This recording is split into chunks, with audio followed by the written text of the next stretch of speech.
Hello students, welcome back to my YouTube channel smart academy. और students, इससे पहली video में हमने रैदास के पद पढ़े थे। 9th क्लास की बुक स्पर्श भाग 1 में रैदास के पद, इसके दोनों पदों को हमने अच्छे से एक्सप्लेन किया था। एक लाइन टू लाइन हमने अर्थ समझाया था और आपको समझ भी अच्छे से आया होगा। और जो आज की वीडियो हम लेके आए हैं उसमें आपने अभ्यास प्रश्न सॉल्व करने, ठीक है ना। हमारा क्या है कि गद्य, जब हम गद्य के क्वेश्चन सॉल्व करते हैं तो गद्य में कहानी विधा होती है, ठीक है, नाटक होते हैं, तो उसमें हम क्वेश्चन बड़ी आसानी से सॉल्व कर लेते हैं। लेकिन जब पदखंड होता है तो उसमें से हमने थोड़े से क्वेश्चन निकालने मुश्किल होते हैं, ठीक है ना। लेकिन हम जब अच्छे से पढ़ेंगे तो उनको भी हम आसानी से निकाल पाएंगे। तो अब इसमें से जो अभ्यास प्रश्न है आप अपनी बुक ले सकते हो और अभ्यास प्रश्न को देखोगे। इसमें पहला क्वेश्चन है कि पहले पद में भगवान और भक्त की जिन जिन चीजों से तुलना की गई है उनका उल्लेख कीजिए। पहला पद, ठीक है। पहले पद में भक्त ने भगवान की किन किन चीजों से तुलना की थी, ठीक है। हमने बहुत अच्छे से पढ़ा था और अगर अच्छे से पढ़ा था तो आंसर हम आसानी से निकालेंगे कि भक्त ने अपनी सच्ची भक्ति दर्शाने के लिए अपने प्रभु श्री राम गोविंद को इन जिन चीज़ों से उन्होंने उसकी तुलना की थी उनमें एक तो क्या था कि उन्होंने, पहली लाइन देखते चलोगे, आप अपनी बुक खोलोगे ना तो पद में पहली लाइन देखोगे, प्रभु जी तुम घन बन हम मोरा, ठीक है। तो उन्होंने क्या किया कि पहले अपने प्रभु को बादल बताया, बादल से तुलना की कि मेरे जो प्रभु हैं वो बादल हैं और जो भक्त है वो मोर के समान है जो अपने प्रभु को देख करके खुश होता है या उसका मन नाचने लगता है, ठीक है। सबसे पहले क्या हुआ, हमने बादल से अपने भगवान की तुलना की। दूसरे में हमने अपने दीपक से भगवान की तुलना की है कि प्रभु जी तुम दीपक हम बाती, तो तुम दीपक हम बाती जाकी ज्योति बरे दिन राती। तो दूसरे में हमने किससे की थी, दीपक से तुलना की थी अपने भगवान की, और भक्त को क्या बताया था, बाती के समान, ठीक है। अगली लाइन देखोगे कि प्रभु जी तुम मोती हम धागा, तो अपने आराध्य की मोती से तुलना की गई कि प्रभु जी तुम मोती हो और हम उसमें धागे हैं जो पिरो करके एक भक्त और भगवान के प्रेम की माला बन जाती है, ठीक है। तो तीसरा क्या था, मोती से भगवान की तुलना की और भक्त की तुलना किससे की, धागे से, ठीक है। आगे क्या है कि सोना सोना मिलत सुहागा, कि सोने में जब सुहागा मिलता है, भगवान की जब भक्ति करते हैं तो भक्ति करने से जब वो जो निखार आता है तो उसको किससे के, जब सोने में सुहागा मिलेगा तो निखार ज़्यादा आएगा। भगवान जब जो भक्त भगवान की जब भगवान पूजा करते हैं तो सोने में सुहागे का काम होता है। तो यहाँ सोने से भी तुलना की गई है। अभी इसमें एक और देखिए कि भगवान की किससे तुलना की गई, चंदन से, क्योंकि मेरे पास जो बुक है उसमें एक लाइन स्किप थी। तो उसमें क्या था, प्रभु जी तुम चंदन हम पानी, कि जब पानी में चंदन घुलता है तो पानी कैसा होता है, सुगंधित हो जाता है। तो यहाँ भगवान की तुलना चंदन से की है और भक्त की तुलना पानी से की गई है। खुद भक्त ने अपनी तुलना पानी से की है और अपने प्रभु की तुलना चंदन से की है। तो इस तरह से आप अपने शब्दों में अपना आंसर लिखोगे, ठीक है। कि पहले पद में भक्त और भगवान की जिन चीज़ों से तुलना की गई है वो है बादल, दीपक, मोती, सोना और चंदन से तुलना की गई है। और खुद भक्त ने अपनी तुलना किससे की है, मोर, बाती, धागा, सुहागा और पानी, ठीक है। इस तरह से आंसर फ्रेम करोगे, ठीक है। आगे देखते हैं अगला प्रश्न। देखिए प्रश्न नंबर 2 के पहले पद में प्रत्येक पंक्ति के अंत में तुकांत शब्दों के प्रयोग से नाद सौंदर्य आ जाता है। जैसे पानी, समानी आदि पद में अन्य तुकांत शब्द छांटकर बताइए। तुकांत मतलब राइमिंग वर्ड जो होते हैं, ठीक है, जो लयात्मक होते हैं उन वर्णों को छांट करके बताना है।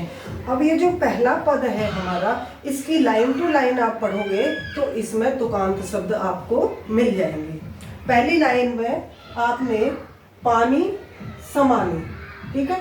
दूसरी में मोरा, चकोरा, धागा, सुहागा, बाती, राती, दासा और रेदासा। पद पढ़ोगे अपने आप से, राइमिंग वर्ड, लयात्मक वर्ड या तुकांत शब्द छांट करके लिख दोगे। ठीक है बेटा। तो क्वेश्चन नंबर ग देखिए कि पहले पद में कुछ शब्द अर्थ की दृष्टि से परस्पर संबंध ऐसे शब्दों को छांट कर लिखिए। मतलब शब्द अर्थ की दृष्टि से उनमें परस्पर क्या है, संबंध है, ऐसे शब्दों को छांट करके लिखना है। जैसे दीपक, बाती, मोती, धागा, चंदन, पानी, सोना, सुहागा, स्वामी, दास, बादल और मूल। क्या है, इनका परस्पर आपस में संबंध है। ऐसे शब्दों को छांट करके लिखना है जो आप खुद से देख लोगे पद में। ठीक है। अगला क्वेश्चन देखते हैं घ के दूसरे पद में कवि ने गरीब निवाजू किसको कहा है। तो प्रस्तुत पंक्ति में गरीब निवाजू किसको कहा है, जो गरीबों पर दया करने वाला है उसको कहा है गरीब निवाजू। क्यों कि भगवान तो कभी भी किसी का ऊंच नीच, भेदभाव, छुआछूत को कुछ नहीं मानते। वो हर किसी की मदद करते हैं जो उनकी सच्चे दिल से भक्ति करता है। ठीक है ना। तो दूसरे पद में क्या था, गरीब निवाजू किसको कहा है, जो गरीबों पर दया करने वाला, यानी भगवान। ठीक है ना। तो ये चीज आपको समझ आई कि रैदास जी के अनुसार कभी भी ऊंच नीच, अमीर गरीब में भेदभाव नहीं करना चाहिए और वे लोगों को कर्म के आधार पर उनकी मदद करते हैं। कौन मदद करते हैं, भगवान। किसके आधार पर, कर्म के आधार पर। ठीक है, कि उनका कर्म कैसा है, उनकी जाति नहीं देखनी है कि वो किस जाति से बिलोंग करते हैं और उनकी भक्ति कैसी है, सिर्फ भक्ति देखनी है कि उनका कर्म कैसा है। ठीक है। अगला प्रश्न देखिए, तो आंसर को अच्छे से फ्रेम करोगे। दूसरे पद की जाकी छोट जगत कहू लागे, तापर तू ही डरे, पंक्ति का आशय स्पष्ट कीजिए। जाकी छोट जगत कहू लागे, तापर तू ही डरे।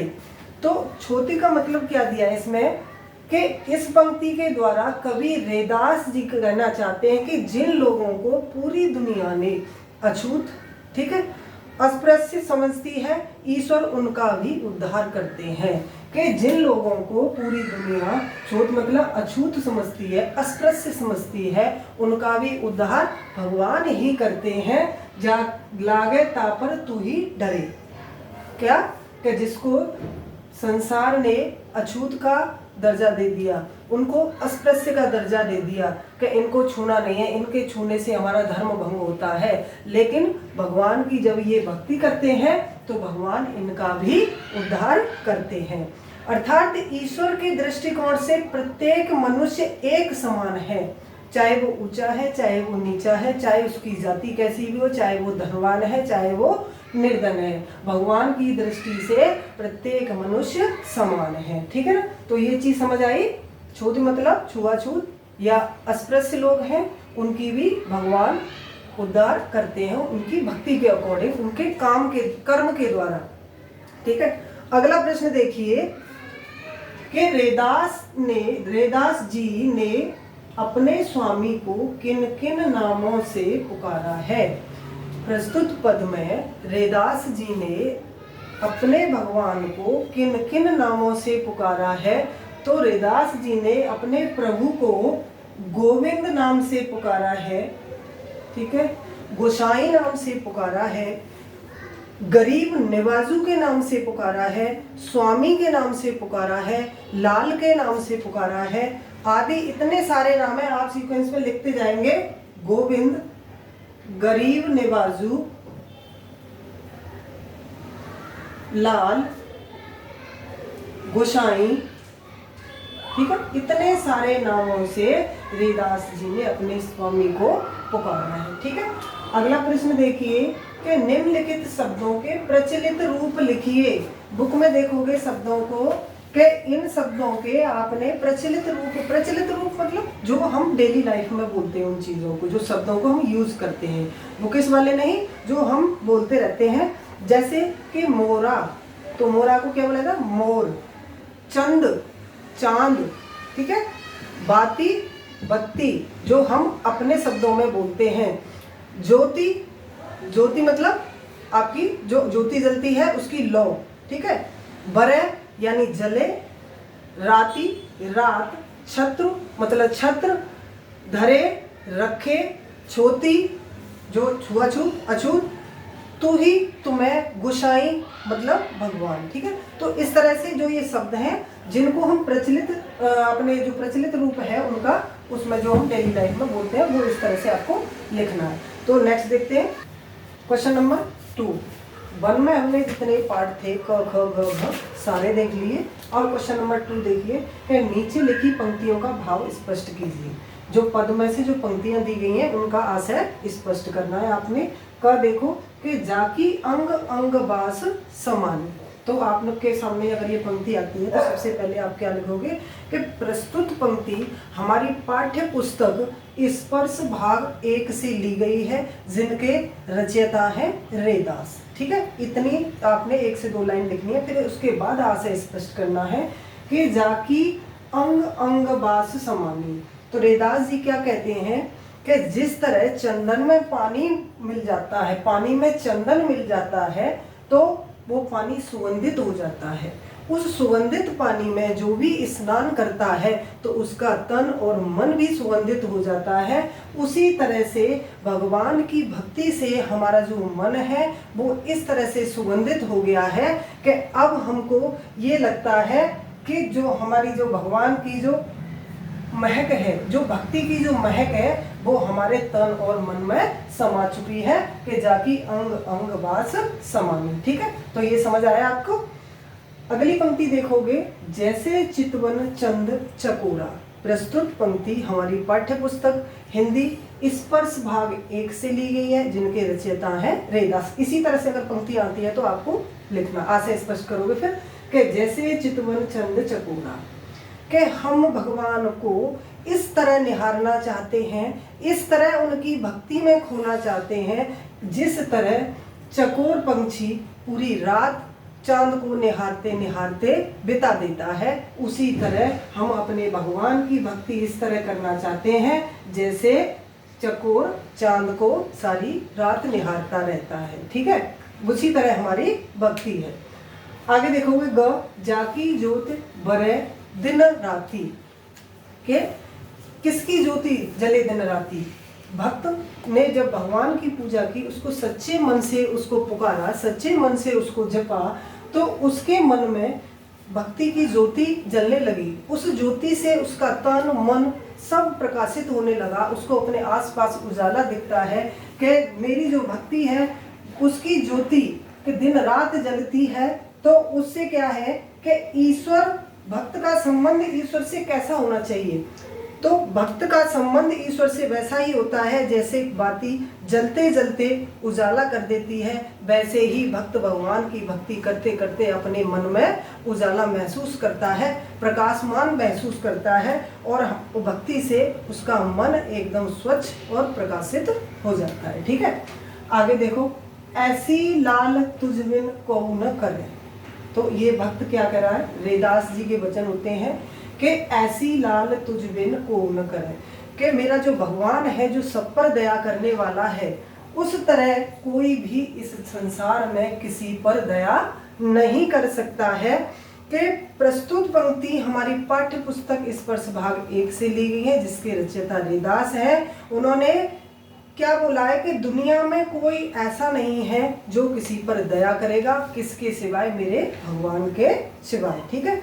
क्योंकि भगवान ही है इस दुनिया में जो ऊंच नीच जाति पाति आदि को नहीं मानते, उनकी जो सच्चे मन से भक्ति करेगा उसी का उद्धार करेंगे, ठीक है। समझ आया ना। ऐसी लाल तुझ बिन को न करे, कि जिस तरह से आप कृपालु हैं ऐसी कृपा कोई और हम पर नहीं कर सकता। आगे देखोगे, नीच ऊंच करे मेरा गोविंद काहू तेन डरे। कि ये जो संसार है ये ऊंच नीच करता रहता है, तेरा मेरा, ऊंचा नीचा, छूत अछूत, अस्पृश्य, इस तरह की बातें ये करता है। नीचे ऊंच करे मेरा गोविंद काहू तेन डरे, लेकिन मेरा जो भगवान है वो इन चीज़ों को नहीं मानता। वो उसी का उद्धार करता है जो उसकी भक्ति पूरे तन और मन से करता है। तो इसमें नामदेव ठीक है ना। बहुत सारे ऐसे अस्पृश्य जाति से थे, सेन, नामदेव, ठीक है, और उसमें त्रिलोचन, सधना, सारे नीची जाति के थे। उन्होंने इस तरह की भक्ति की कि भगवान ने उनको भी उद्धार किया था, उनका भी उद्धार किया था।